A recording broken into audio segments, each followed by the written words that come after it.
K1 Community, Jeff Wiggum. Just another short one. um, Stevie Nicks. I was just looking through some of the news today and I saw this.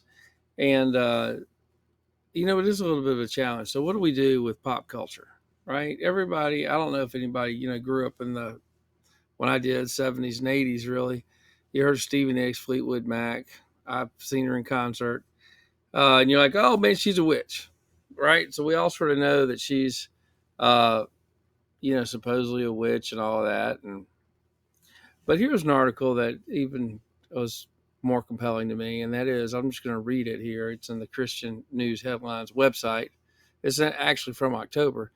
Stevie Nicks of the British American rock band Fleetwood Mac, which became popular in the 1970s, says that she had an abortion in 1979 after becoming pregnant by her boyfriend, because if not, her career in the band would have ended.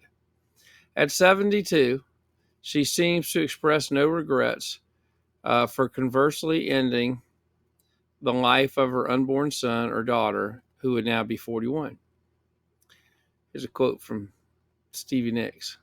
If I had not had an abortion, I'm pretty sure there would have been no Fleetwood Mac, she told The Guardian in an article published on Wednesday. There's just no way that I could have had a child then, working as hard as we worked constantly. And there were a lot of drugs. I was doing a lot of drugs. I would have had to walk away, Nicks continued. And I knew that the music we were going to bring to the world was going to heal so many people's hearts and make people so happy. She said she came to the conclusion that making people happy was really important, but also implied that feminism played a part in staying with the rock group because she was breaking a glass ceiling.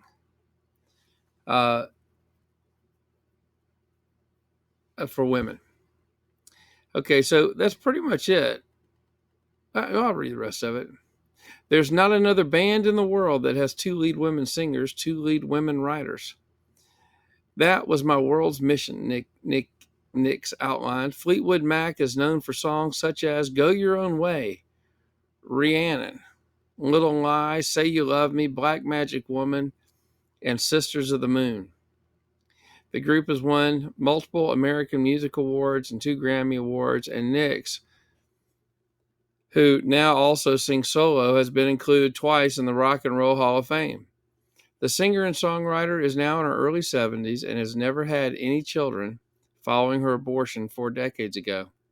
She told The Guardian that Ruth Bader Ginsburg was her hero and that she fears if Amy Coney Barrett takes her place, she will absolutely outlaw abortion and push women back into back alley abortions. Okay. So, I'm not really talking so much about abortions, but I saw that the headlines. I thought, well, is that a fair headline or not? Stevie Nicks of Fleetwood Mac sacrificed her unborn child by abortion for popular rock band. I think that's what a sacrifice probably looks like. And I think we're surrounded in a world of sacrifice. And I've listened to Fleetwood Mac many times. And I could tell you a lot of the songs of like Landslide or some of these other things, a lot of the words. And it's really messed up. So just wanted to share that. That's the reality behind the headlines, in her own words, that if I would have done this, if I would have had, had a baby, I had to give up everything else. And so I chose everything else over the baby and killed the baby.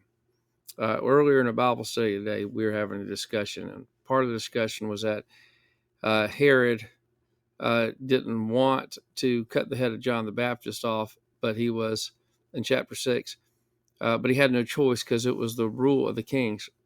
And so we talked about, well, there actually was a choice. So if he did not want to kill John the Baptist, maybe it would cost him his own life or even just his kingdom. But we have a choice, and he made a choice, and he's famous forever in the Bible for having been a murderer. And then another, friend said, well, I can't imagine anybody cutting somebody's head off. Well, here we have a woman who, under a similar situation of not wanting to give up something, not only cut a baby's head off, she cut her own child's body in pieces and killed it. So it's real, and it's just to share. And maybe there is more of a place for a kind of holiness that we don't think about.